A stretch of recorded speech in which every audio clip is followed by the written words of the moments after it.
오늘 우리에게 주시는 하나님의 말씀은 누가복음 17장 11절로 19절까지의 말씀입니다.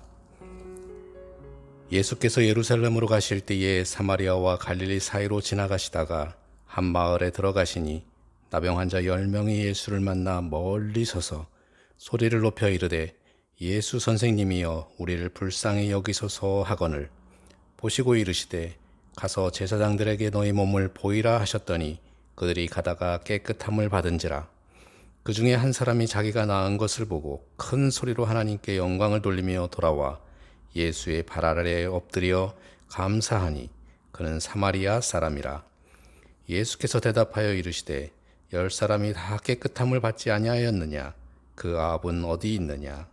이 이방인 외에는 하나님께 영광을 돌리러 돌아온 자가 없느냐 하시고 그에게 이르시되 일어나 가라. 내 믿음이 너를 구원하였느니라 하시더라. 아멘.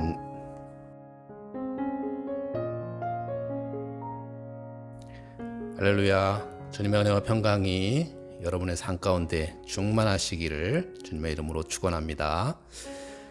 오늘 말씀의 제목은 감사를 알고 실천하는 자가 되자라는 제목으로 말씀을 드립니다. 저는 동물들이 나오는 프로그램을 참 좋아합니다. 가끔은 동물들의 행동이 황당해서 재미있게 보기도 하고 또 어떤 때는 사람들보다 더 낫다 싶은 행동을 해서 가슴을 찡하게 만들기도 합니다. 저는 대부분의 동물들은 다 좋아하는데 제가 별로 좋아하지 않는 그런 동물이 있습니다. 바로 원숭이입니다.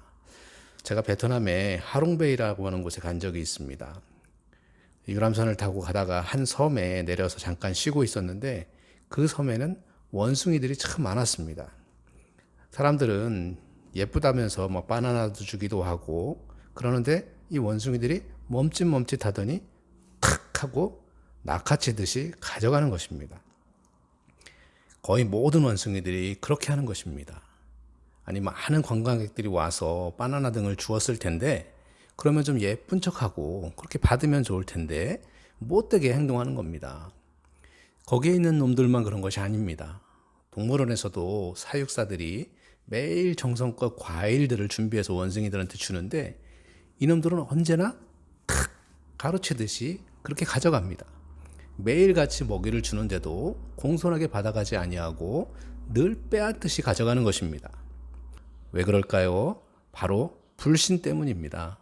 이것을 주고 자기를 붙잡아 갈까봐 도망가는 것입니다. 원숭이에게 먹이를 주는 사육사나 특별히 애완견 키우듯이 원숭이를 키우는 사람 입장에서 속이 상할 겁니다. 한마디로 배응망덕한 놈이죠.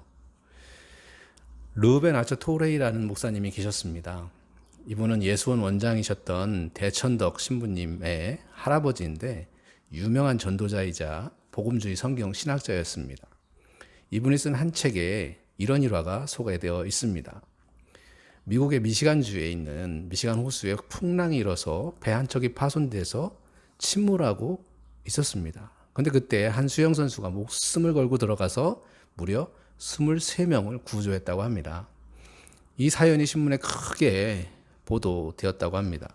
시간이 지난 후에 토라이 목사님이 이 사건을 예화로 하면서 설교를 했는데 그 설교가 끝난 다음에 한 노인이 찾아와서 하는 말이 자기가 바로 그 23명을 구한 수영선수였다고 말하더라는 것입니다. 그래서 도레이 목사님은 그 노인을 데리고 사무실로 가서 차를 나누면서 당시의 상황을 듣다가 도레이 목사님이 물어보았다고 합니다. 당신이 그때 겪었던 일 중에 가장 인상 깊었던 것은 무엇이었습니까? 그랬더니 이 노인이 하는 말이 23명이나 목숨을 건져주었지만 한 사람도 감사를 표한 사람이 없었습니다. 크리스마스 카드도 한 장도 받아본 일이 없었습니다. 그것이 인상적으로 남아 있습니다. 라고 대답했다고 합니다. 이렇게 사람들은 큰 은혜를 받고도 감사할 줄 모릅니다. 오늘 봉독한 이 성경 말씀에 보면 바로 그런 감사 흉년 사건이 기록되어 있습니다. 어느 날 예수님께서 예루살렘에 가시기 위해서 사마리아와 갈릴리 사이의 한 촌을 지나가고 계셨습니다. 그 마을 인근에 10명의 나병 환자들이 예수님께서 지나간다는 소식을 듣고 달려와서 멀찍이 서서 소리 높여서 예수 선생님이여 우리를 불쌍히 여기소서 하면서 자신들을 고쳐달라고 간청했습니다. 예수님은 그들의 믿음을 보시고 고쳐주셨습니다. 14절에 보시고 이르시되 가서 제사장들에게 너희 몸을 보이라 하셨더니 저희가 가다가 깨끗함을 받았더라. 그렇게 기록되어 있습니다. 그런데 그 중에 한 사람만이 돌아와 예수님의 발 아래 엎드려 감사를 전했습니다. 예수님께서는 10사람이 다 깨끗함을 받지 아니하였느냐, 9은 어디 있느냐 하시면서 나머지 9명을 찾으셨습니다. 예수님께 찾아와 감사한 사람은 사마리아 사람 한 명뿐이었습니다. 이 이야기를 듣고 아니 어떻게 인간이 감사할 줄도 몰라 하는 생각이 드시죠. 내 얘기가 아니라 남의 이야기 같으시죠. 하지만 우리들의 이야기입니다. 돌이켜보면 우리의 삶 속에서 이런 감사가 실종된 일들이 얼마나 많은지 알 수 없습니다. 그런데 더욱 마음이 아픈 것은 그런 감사한 일을 감사한 일로 느끼지 못하는 사람들이 많다라고 하는 것입니다. 감사한 일을 당연한 것으로 여기는 것입니다. 어떤 목사님의 이야기입니다. 매년 수능시험이 다가오면 아이들이나 학부모나 수능시험을 잘 보게 해달라고 열심히 기도한다고 합니다. 수능 당일에는 목사님이 수험생들을 위해서 일일이 안수하면서 축복 기도를 해줬다고 합니다. 근데 수능이 끝나고 그 당일에 교회에 와서 감사 기도하는 아이는 한 명도 없더라는 것입니다. 이처럼 오늘 본문의 이야기처럼 예수님께서 감사하지 않고 사라져버린 9은 어디에 갔느냐고 찾으시는 음성이 왠지 오늘을 살고 있는 우리들에게 하시는 말씀처럼 느껴지는 것은 아마 저만의 그런 감정이 아닐 것입니다. 오늘 나병에서 고침을 받은 사마리아인의 모습을 통해서 우리가 어떤 자세를 가져야 하는지를 생각해보고 은혜를 나누고자 합니다. 첫째, 사마리아인은 받은 은혜에 감사했습니다. 우리나라에도 나병 환자들은 지금도 소록도라고 하는 곳에 그리고 몇몇 지역에 나뉘어서 살고 있습니다. 예수님 당시에도 나병 환자들은 격리된 생활을 해야 했습니다. 사랑하는 부모 형제를 떠나서 동굴 같은 곳에서 집단 생활을 하면서 비참한 삶을 살아가고 있었습니다. 정상인들은 나병인들과 접촉하면 안 되었습니다. 율법에 그들과 접촉하면 부정하게 되어버리기 때문입니다. 나병에 걸린 것도 애통한 일인데 사랑하는 가족의 품을 떠나 쫓겨나서 인간 취급받지 못하고 살아가야 하는 겁니다. 나병에 걸린 사람들의 비참함이란 이루 말할 수가 없었습니다. 우리도 코로나19로 인해서 얼마나 고생을 했습니까? 사람들이 만나는 것을 두려워하고 기침하는 사람 옆에는 가지도 않고 식당이나 쇼핑몰에 가지도 않고 문의 그 손잡이도 만지기가 두려울 정도로 조심스럽게 생활을 했었습니다. 코로나 바이러스도 이 정도인데 나병 환자에 대한 사람들의 멸시와 취급이 어느 정도였는지는 아마 짐작이 가실 것입니다. 예전에 우리나라에서도 나병 환자들이 마을에 들어오면 아기들을 잡아서 삶아 먹는다고 그렇게 해서 돌을 던지면서 쫓아내곤 했었습니다. 유대인들도 마찬가지였습니다. 나병 환자들이 마을에 들어오지 못하도록 돌을 던지면서 부정하다, 부정하다 그렇게 외쳤습니다. 그런 나병 환자들이 10명이 있었습니다. 그 중에 사마리아인이 한 명 있었습니다. 근데 다들 아시다시피 유대인들은 사마리아인들을 개돼지처럼 더러운 이방인 취급을 했었습니다. 그런 사마리아인이 지금 유대인들과 함께 있는 것입니다. 어떻게 같이 지낼 수 있었을까요? 아마도 민족이라는 것을 떠나서 이 나병이라고 하는 그 비참한 상황이 아마 서로에 대한 적대감을 없애고 서로의 어깨를 기대면서 위로를 받고 살아간 것이 아닌가 생각됩니다. 그런 10명의 나병 환자들에게 어느 날 예수님이 지나간다는 소식을 듣게 됐습니다. 그들은 멀리서 우리를 불쌍히 여겨 달라 그러면서 애원을 했습니다. 가엾게 봐달라는 거죠. 예수님은 이러한 비참한 병에서 그들을 해방시켜 주셨습니다. 이보다 더 큰 은혜가 어디 있겠습니까? 평생 예수님의 종으로 살아도 그 은혜를 다 갚지 못할 것입니다. 그런데 오늘 본문에 보면 그 나병을 고쳐주신 것에 대해서 은혜를 알고 감사한 사람은 사마리아 사람 한 사람뿐이었습니다. 은혜라는 말은 헬라어로 카리스입니다. 이 은혜를 아는 사람이 감사할 수 있는데 감사라는 말은 헬라어로 유카리스입니다. 카리스와 유카리스 두 글자가 비슷하지 않습니까? 은혜와 감사는 그 말의 뿌리가 같습니다. 은혜를 아는 자가 감사할 수 있는 것입니다. 은혜를 은혜로 알지 못하면 감사할 수 없습니다. 진정한 감사는 내가 은혜를 받았다는 것을 아는 자만이 할 수 있는 것입니다. 하나님께 감사의 제물을 드리는 데 있어서 아까운 마음이 들고 인색하다면 그것은 지금 내가 예수님으로부터 받은 은혜를 제대로 이해하지 못하고 있기 때문입니다. 앞에서도 말씀드렸듯이 원숭이가 바나나를 낚아채듯이 가져가는 것은 원숭이는 은혜를 모르고 감사를 모르기 때문입니다. 나병 환자 10명은 제사장에게 보이라는 말을 듣고 제사장에게 가는 도중에 병 고침을 받았습니다. 저는 이 10명의 믿음이 어쩌면 우리보다 더 낫지 않았나 하는 생각을 하게 됩니다. 여기 계신 분들 중에 손가락이 뭉개지고 살이 썩어 들어가는 그런 나병을 앓고 있는데 제사장에게 가서 보이라고 하면 가시겠습니까? 제사장에게 가는 이유가 제사장이 병이 없다고 인정해 줘야 그들의 공동체에 들어갈 수 있는 것인데 근데 왜 제사장한테 가겠습니까? 병이 낫지도 않았는데 말이죠. 하지만 그들은 말씀에 순종하고 제사장에게 갔습니다. 저는 이만한 믿음도 우리들에게서는 찾기 어려울 것이라는 그런 생각이 듭니다. 예수님께서 무슨 의료 행위를 한 것도 아니고 어떤 행동을 취한 것도 아니고 단지 가서 제사장에게 몸을 보이라 그 말만 들었을 뿐입니다. 근데 그 말씀을 듣고 이 10명의 나병 환자들이 순종하고 제사장에게 갔다는 것입니다. 어찌됐든 이 10명의 나병 환자들은 제사장에게 가는 도중에 병이 나았고 그 가운데 사마리아인만이 돌아와서 감사를 전했습니다. 왜 사마리아인만 돌아왔을까요? 어쩌면 유대인들은 하나님의 선물을 당연한 것으로 여기고 있었는지도 모릅니다. 아니 당연히 받아야 할 복을 받았다고 생각했는지도 모릅니다. 내가 하나님의 선민인데 이제서야 고통을 물리시고 이제야 병을 고쳐주셨네. 진작 들어주실 것이지. 늘 하나님의 축복과 인도하심 속에 있다 보니까 당연히 주시는 것으로 생각했는지도 모릅니다. 그러나 당연히 받을 수 있는 것이 얼마나 있겠습니까? 어머니나 아내의 그 정성스러운 식탁을 당연히 받을 수 있는 것입니까? 아침에 일찍 일어나서 그것을 차리는 손길이 당연한 것입니까? 남편의 쥐꼬리만한 월급이라도 그것이 당연한 것입니까? 그 거칠어진 손과 가슴이 뻥 뚫릴 것 같은 그 허함을 참아내면서 가져온 그 월급이 당연한 것입니까? 늘 감사할 뿐이죠. 이 사마리아인은 감사를 느낀 것입니다.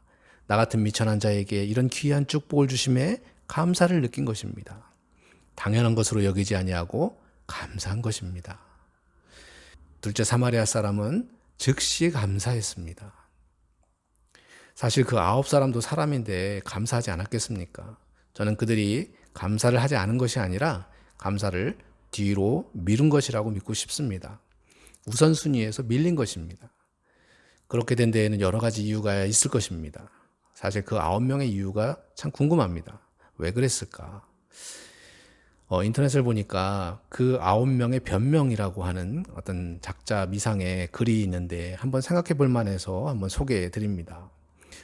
첫 번째 사람은 의사와 제사장에게 가서 정밀 검사를 하러 갔다는 겁니다. 정말 나았는지 확인을 하러 갔다는 겁니다. 두 번째 사람은 신중하게 혹시 재발될 가능성이 있으니 며칠 좀 지켜봐야겠다 생각했다는 것입니다. 세 번째 사람은 내 병은 본래 나병이 아니라 좀 특이한 피부병 정도였던 것 같다라고 생각했다는 겁니다. 네 번째 사람은 내 병은 나을 때가 되어서 나았다라고 생각했다는 거예요. 다섯 번째 사람은 병 걸리기 전에 가졌던 밭과 재산이 어떻게 됐는지 그것이 궁금해서 확인을 하러 갔다라는 겁니다. 이제 먹고 살아야 하니까 그걸 빨리 알아보기 위해서 갔다라는 거예요. 여섯 번째 사람은 병 걸리기 전에 있었던 가정과 식구들, 특별히 아내가 수절하고 있었는지 그게 궁금해서 집으로 갔다는 겁니다. 일곱 번째 사람은 예수님께서 특별히 해준 것이 없잖아. 안수해 준 것도 아니고 약을 준 것도 아니고 그저 제사장에 가서 몸을 보이라 그 말만 그 말씀밖에 안 했는데 뭘 감사할 게 있겠어 하면서 그냥 돌아갔다라는 거예요. 여덟 번째 사람은 다른 유명한 랍비들도 이런 것은 아마 가능할 거야 하면서 예수님의 능력을 상대화시켜 버렸다는 겁니다. 아홉 번째 사람은 이 모습 이대로 갈 수 없잖아. 가서 목욕하고 새 옷을 입고 예물을 가지고 예수님께 가야지 하면서 가버렸다는 겁니다. 물론 이 모든 것은 다 추측이죠. 그런데 한 가지 분명한 것은 다들 제때에 감사하러 오지 않았다는 사실입니다. 감사를 표현하지 않았다는 것입니다. 그런데 이 사마리아 사람은 어떻습니까? 이 한 사람은 이 모습 이대로 즉시 돌아왔습니다. 감사도 때를 놓치면 못하는 겁니다. 이것이 중요한 것입니다.